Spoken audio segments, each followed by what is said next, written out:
just something about the experience on making Spencer made me go, I can fucking do this in my sleep. Let's go.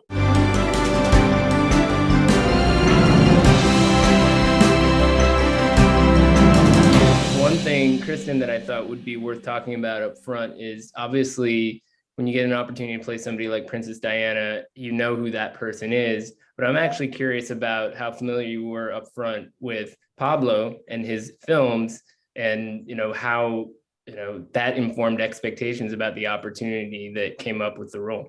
At that stage, I'd only seen Jackie. I will say, like, I have a kind of a flippant instinct, one that I trust maybe too much. I spoke to him on the phone, and I could tell that this person was a director. I've been talking to them for a while, and not to deem myself the arbiter of singularity, but I could just tell this person was a filmmaker, and who was so, like, some people are fiercely committed to a wild perspective that you cannot see yet, but it's there. And just the way that he sort of foreshadowed that particular vision, I could tell by talking to him that it was whole. And I was like, fuck, it's very rare to talk to somebody that directing is not their vocation, but it is something that is a part of why they're a human. And Pablo, you said that before that the sort of reasons that you were interested in Kristen had a lot to do with the performances you'd seen in Clouds of Sils Maria and Personal Shopper. And I'm sort of curious about what, with respect to those roles in particular, really appealed to you about in terms of what you were looking for with this performance. It's funny, we had actually made fun with Kristen with this over the days. The first and most brutally honest answer for that is just because it feels right for the role. It's just, I mean, I could articulate a lot of things, but there's a point where a decision like that one can have a lot of sources and ideas, and it could be, like a big narrative, but the truth is that she just like felt organically right. And then of course it's what you say. I was very, very impressed with Personal Shopper, with Kristen, and with the movies. Of course, I think it's a really, really wonderful movie. And probably the most relevant for this is that I couldn't really understand her, for whatever that means. I couldn't really crack what she was going through, and that created a very interesting mystery that I think is essential to cinema. And especially when portrays someone like Diana, that we think we know a lot, there's a lot around, but I really don't think we know who she really was. So that created that idea of looking for a balance in that idea of mystery, and I think Kristen can do that. Kristen is an actress that, if she were to be in front of a camera with no indication, and the only thing that you could ask her to do is just to be there, you look at her and it just creates a lot of questions, and those questions it's really uncomfortable and aren't really answered, and cinema. Well, Kristen, what do you make of someone extrapolating that from those roles in particular? I try and do the opposite of that. I am constantly trying to bring people in. So it's very funny to hear. It's like, yeah, you're just this unreadable. I'm like, I'm just trying to transmit my feelings all the time. It's like my main goal. I think that, to be honest, it's not something that you can talk about from an insider's perspective. I would have to be looking at me. I know what I'm thinking all the time. I feel like everyone must know what I'm thinking all the time. This movie, Spencer, it's about someone dealing with the consequence of the consequence. The movie doesn't really portray a very specific conflict. It's a very internal thing that she's carrying because of things that have happened over a number of years. So what you had to do, I think, is to carry all those conflicts that already happened. So they're inside of you, and the audience slowly gets to see them. And I think that's the exercise of that we were looking for. They know everything. They don't. Mummy, what's happened to make you so sad?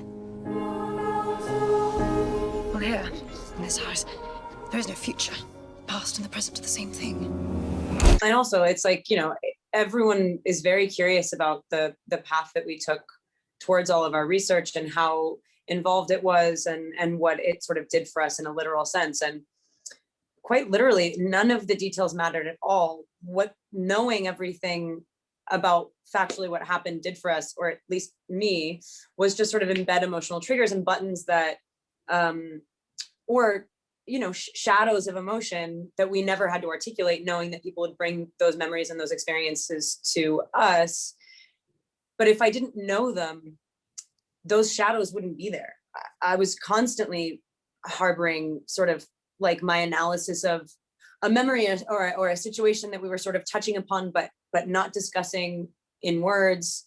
If I hadn't done any, you know, if we hadn't learned the real story and the sort of he said, she said, black and white of it all, I don't think that mysterious conflict would have been there. I held the whole, it's like, you know, actors that are fun to watch, and I'm now genuinely, and not in a way that's self-effacing, taking myself out of this, but performances that I really love watching, they're not telling you how to feel. There's just this ability to like carry a whole life. And I feel like in asking any or answering any questions about like how to prepare, what did you learn from Diana specifically? What was it that was the hardest to play? Like, you know, when did you feel like you cracked her?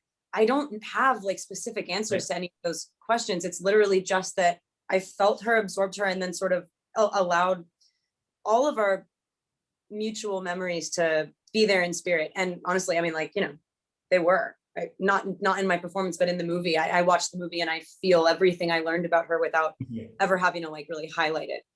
Well, I don't want to ask you any of those questions. I certainly don't want to make you have to like explain how you know that when you no, but what I am curious about is not so much being Diana as experiencing what we see you experience in this movie, because a lot of times you hear actors say that good acting is listening, that there isn't enough sort of attention being paid to reacting to things. And there's so many really astounding reaction shots in this movie. The second time I watched it, I was paying really close attention to the dinner table scene with the pearls and the way that your face sort of goes through this transition and tells so much about what you're going through in that scene. So with something like that, can you explain at least a little bit about process and how you sort of put yourself in the situation that somebody like that is going through? I feel like that scene is like an emotional Heimlich maneuver. It's like literally she needed to go to the bathroom and like cough out whatever blockage, you know what I mean? Like it's that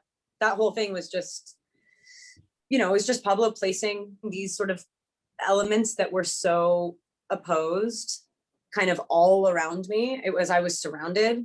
So it didn't really matter where I looked. Everything felt like, you know, as much as she's a bit of an aggressor in this scene, it is embedded in her kind of nightmarish fantasy. In reality, she's kind of receding in every direction you look, there's something to hide from. And then in this one sort of like moment where it like shifts into maybe this isn't really happening and this is something that is just totally subjective, it's like she doesn't avert her gaze after a certain second. And she really starts leaning into staring at Anne Boleyn and leaning into staring at the Queen and Charles. And you're like, what? Are they going to start fighting?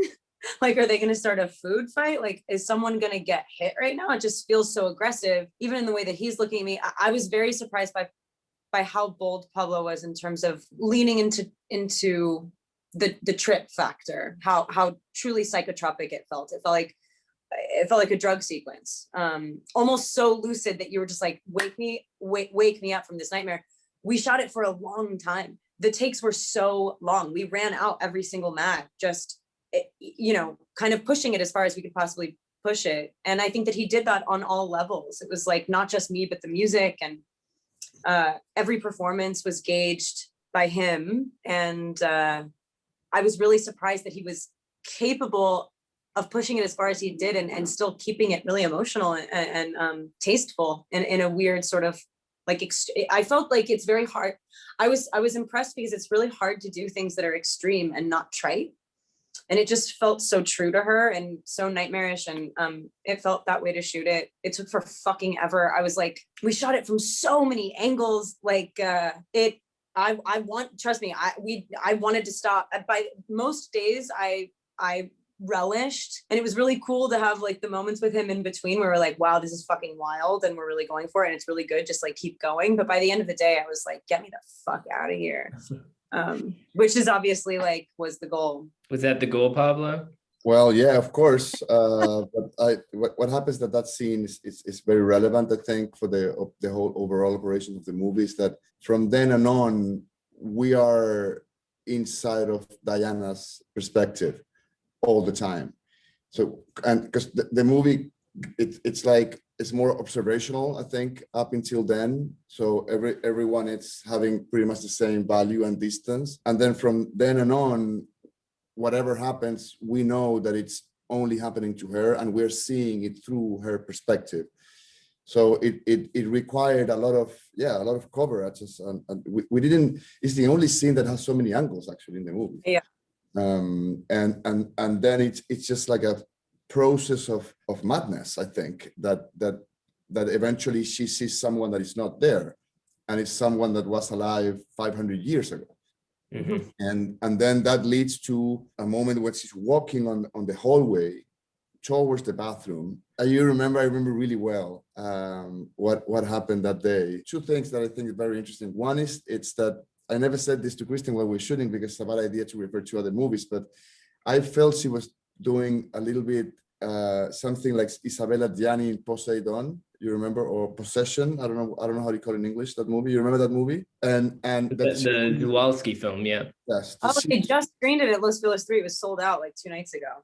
Oh, cool. Yeah, it's really lost, and it's something that it going to a level of madness that is quite intense, and then it ends obviously in the bathroom. But all this is also accompanied by Johnny's music, you know, that really takes it into a different level and makes it very complicated and internal, I think. Yeah, no, it's amazing to think about all these different levels that are working at once to pull you into her perspective. Because when I rewatched the movie, I was thinking constantly about angles and how they inform point of view. And actually, my favorite angle is the scene between her and Charles with the pool table, because I could tell that it's like every time you cut back to them, it's a little bit closer, and the cadences seem to be so key to that. So I actually wanted to ask about line reading, because I'm sure you've answered a lot of questions about getting the accent, working with an accent coach and all that stuff. And I certainly am curious about that process, but also just figuring out the right kind of volume for her voice and the kind of the way to deliver kind of her emotional state through the way that she speaks. Because, you know, scenes like that, it often feels like she's barely speaking above a whisper, but then gradually getting louder. So it seemed like there was something very conscious going on there. My sort of physical reaction to anxiety or tension is so completely different to hers. I just hold all my tension in my jaw and at the back of my throat, and everything about me becomes protected and sort of more like guttural. I think that she is trying to be heard in that scene, and so therefore she's kind of like making a real valiant effort to soften her voice, but hers is naturally so much softer than mine, and kind of it does it has a buoyancy and a kind of floating thing that was hard for me when I would become genuinely in a moment kind of defensive or embarrassed. My triggers or my reactions to those triggers are physically so different instinctively. And so it was pretty conscious to make sure that I was keeping her voice as kind of bubbly as it always was. And also like she speaks so quickly. She doesn't always speak the same either. It's like we just had a sort of list of reactions and certain things to get me out of my own physicality and sort of into hers, which was, they're all really abstract. It's like hard to be, it would be like my coach would come over and without having to say anything, just go like this. And he would be like reminding me that I was becoming too throaty, and her voice needed to sort of fill a bubble that was outside and above your face, almost like a comic book. Wow. So it's like you want it to go out, you know what I mean? So it'd be like in the bubble, and I'm like, oh, okay, because it was always because I was like, oh, fuck you. You know what I mean? And so, yeah, stuff like that was really important. She's also like impossible to kind of sum up in an easily digestible summary of differences between her and me. There are so many. And then also I had to at the same time sort of at least allow myself and who I am in the ways that I can't change myself be there, because like I wanted to fucking be really mad and I wanted to be really embarrassed and kind of ashamed. And then, you know, all of those things, if I just do her and I don't ever sort of mix those tonal qualities with something that I have naturally, like I wanted to get as close to this as possible in the most selfish, emotionally sort of desirous way. It's just taking all of these ideas that are so amorphous and so kind of like hard to talk about and articulate, and just holding them in a moment, and also stopping thinking about all that shit and relying on someone to come over and do this when they need to. You have to be able to do things you hate. You hate? There has to be two of you. There's the real one and the one they take pictures of. Diana, for the good of the country. For the country. But Yes. it's a breakup scene, and like every good breakup scene, they just never talk about it. Right? Yeah. It's about everything else. And that's how it is actually in life. But I will say really quickly that I've spent years of my life and part of my career asking actors to trust their microphone and to lower their voice. I've never said that in this movie to anyone because it was not needed. I felt that the oppression of the space and the natural sort of logic of the arguments and the dialogue was already creating the right amount of pressure on the voice, and it was just, you know, I didn't really went there. If that's related to your question, Eric, about if there were specifically whispering more than usual, or it was a style of talking or a specific indication, no. And what it happens in that scene is that it's divided in two moments, I think. And there's one section that goes up until the point that he says, you have to let your body do things you hate. And she says, you hate. And then he says, yes, for the good of the country. And then she says, for the country. And then from then on, it's louder. It's louder, and there's rage in it. And there's another feeling. It's like she's ready to depart. So it has a very interesting structure that came from of course, from Steve Knight. And we called it a lot of angles, and we just use the white ones. Yeah, it's like when you're talking to someone and you're like, unless I speak to you in the nicest way possible, I'm going to bite your head off.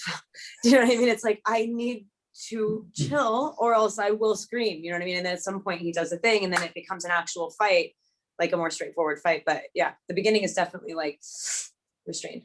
Kristen, you've obviously worked with some really singular filmmakers, and I know you just worked with another one. Also in recent history, I've worked on these like bigger studio projects. And I guess what I'm curious about is, having gone through those experiences, how viable do you think it is to do the projects like this on a bigger scale, or within the context of the studio world as you understand it? I'm a pretty angry optimist. Like, I would say it must be, goddamn, but I also have never seen it happen. Or like, personally, I'm not saying that there haven't been studio movies that have been successful and beautiful, but like, personally, I've not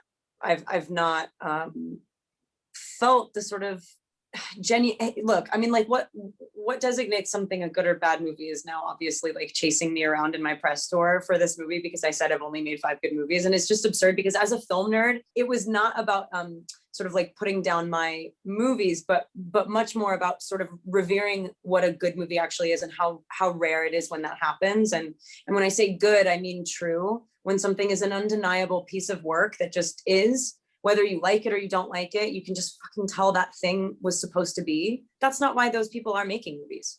And so I just don't think those ideas don't go together. You know, so again, this is an abstract conversation. I'm not shitting on the studio system. It's just they have a different goal. They're trying to do something completely different. And my experience is, when you take those two intentions and put them together, people get really mad at each other and make bad movies. Pablo, you agree? I've never made a studio movie, so I don't know. I wouldn't know how to answer that. Yeah. But I will say that a good movie could come from anywhere. That's for sure. I agree with that. Well, Kristen, I'm curious, because I know you're gearing up to direct your first feature, how experiences like the most recent ones you've been through are sort of informing, you know, what it's like to step up to that I don't want to sound condescending and say step up, but because I've seen your shorts, but I mean to step into that. When I was younger, I was always like asking other actors that I was working with, older actors, like whether or not they would work with a director that was under 18, as if that was like until you're 18, you're still a kid. So I'd be like, would you work with a director that was under 18? And in retrospect, I'm like, no, bro, absolutely not. But I've had this embedded sort of I've been chasing this my whole life. I'm glad that I've waited this long. My movie's taken a long time to sort of find its feet, which is good. But in working on this last one with Pablo, I've learned so much from him. I've learned so much from the directors that I have worked with and the experiences that I've had. I think the most helpful bits of like advice or encouraging like related ideas about why we're making movies and how we're making movies. Like what helps me the most is not like somebody telling you how to do stuff. It's just when you see that you want the same things and sort of like do the same things in order to achieve or scratch those itches. And Pablo just has this thing that I can relate to. I just feel the same drive. I just look at him and like when he's on set and sort of like navigating everyone's very like sort of disparate desires and finding through lines between them and connecting people to each other and finding the thing that we're all thinking and then sort of going on that. And just how tireless it is. Just something about the experience on making Spencer made me go, I can fucking do this in my sleep. Let's go. Fight them. You are your own weapon.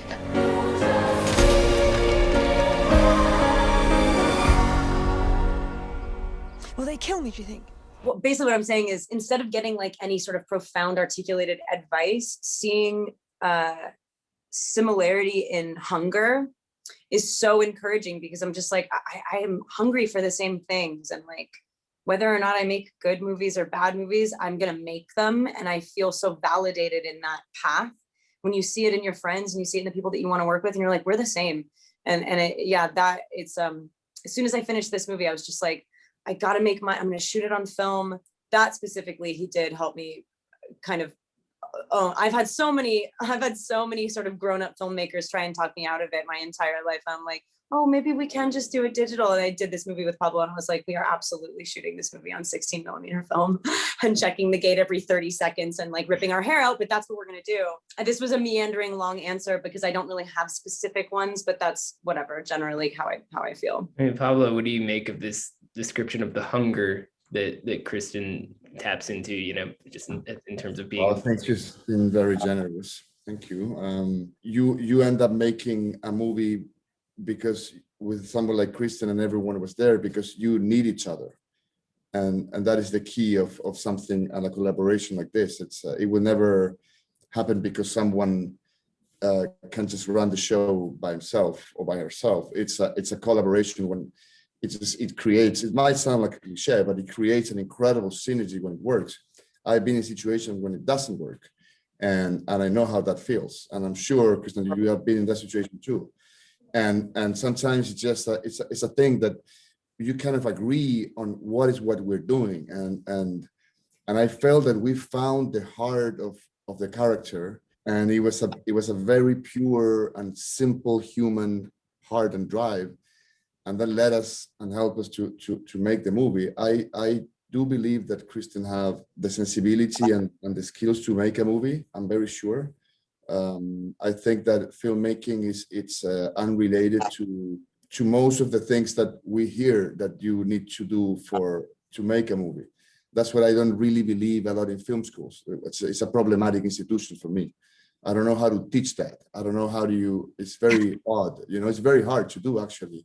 It's a process of understanding a very specific language and simplifying things. This is the movie that I have personally used less sort of audiovisual fireworks. It's the simplest movie that I think I've done in terms of how it's shot. And I've learned a lot out of it. And I think that process also was, you know, responsible of the people that like Kristen, that was in front of the camera, that drive you to simplify it because you need less. That's the thing. You need less and less and less. And when it's a lot, it's in other things that aren't in a cool, crazy camera movement, you know. It's just keep it simple. So It's a problematic institution for me. There you go. Oh, God. should have you two trade positions, and I'll ask you the same questions, see if you can answer the Pablo ones. But Yeah. what I wouldn't want to ask you, Kristen, is probably something that's come up before, which is like, how much do you relate to the bullshit that Diana had to go through in terms of celebrity and all that kind of stuff? But what I am curious about is, what value do you see in the kind of visibility that you've achieved as a performer? I mean, I know there's a lot of negative stuff that comes out of being that known for, a couple of performances, but what's the more constructive side to all of this? Like, there are certain actors that can't hide. I love actors like that. I love when I've brought my whole experience with like the movies that I've watched of theirs, or just my sort of general reaction to them functioning in the world as another human. And you can't help but bring your experience of knowing this person to whatever character or story they're trying to convey at any given time. I think that I bring, for some people, a more complicated experience, and for some people less, who just haven't interacted with my work or with me as a celebrity. But I think that all of it's combined. I'm not trying to disappear. I'm trying to be completely visible. And then you combine that with somebody like Diana, who everyone thinks that they know, and has a really sort of like, a sort of ownership of her. Put that shit together, and it's just a lot to take in. It's like, I have a hard time addressing the parallels between our lives in relation to media and paparazzi, because I've said this before, but because of the motivation of the photographer, it's obviously just a completely different exchange that she's having with the lenses in her life. I'm leaning in always, unless I'm like trying to get a coffee and it's annoying that they're there, but primarily it's because I want everyone to see my movie. And so it's like a weird exchange, and I'm allowed to be whoever I want to be and whenever I want to be it, and she wasn't. And so it's just like kind of apples and oranges to a certain extent. But then at the same time, I do think I'm not going to try and sit here and I'm not going to like try and solve our voraciously addicted consumer culture and our sort of dependence on an image, and whether or not that image is true. It's always taken like it's a reality. We prescribe a fiction and call it reality in our fucking like sort of commodified media thing. It's just, this is the world we're living in. We watch stories, whether they're in movies or on tabloid covers or on Instagram, and they're fun story. They're all fun stories, and they're all intertwined, and it's really complicated. And I'm not smart enough right now to untangle that spaghetti, but it is a really weird spaghetti that's going on, especially when you think of a very famous person playing a very famous person. It's, undeniably a thing. I don't know. Yeah. Well, I don't know if that I don't know. I feel like you untangled a lot just now in the process. Maybe I'll just fire my publicist and stop doing all these interviews, and then maybe I don't have to complain about paparazzi anymore. But I'm like, I like my movie. Yeah, it helps. I don't think Pablo would like that very much if you did that. Yeah. We were shooting in England, and then there was this huge man holding this camera, this paparazzi, just getting into the shot. I was very nervous. The guy was driving me crazy, and he wouldn't leave the shot, and he was doing something very dangerous because Kristen was driving, and he was getting into the road, and it was a whole thing, and we couldn't get him out, and the police couldn't do anything. And so I go to the car to Kristen, this guy is here. I'm very nervous. This guy is here. I don't know what to do with him, and I'm sorry. And she's like, it's okay. I have a guy like him 5 days a week, so I'll deal with him. Don't worry. Just do it. Just roll the camera. Yeah, I've kind of abandoned my fight or flight. And I understand completely, like, there are certain scenarios where you see Diana like fucking charging paparazzi and telling them to back up off her kids, leave whatever vacation. Like, there are times where she really leaned in and fought them. I stopped doing that a really long time ago. It's just bad. Like, it's just too, the fervor is just like like the fight or flight thing I've just had to extinguish from my body. I literally see that shit and I just go, like, it's just numbed. I'm just like, I don't care. I give them any power. Right. Keep that power. Right. Save it for your own camera work. By the way, I like how the hat fashion really upped its game in the middle of this interview. It just suddenly felt like I looked like different to you guys, and it was embarrassing. I was like all glammed out, and I was like, so you guys just like I don't know, you just are in your living room? I should put a hat on.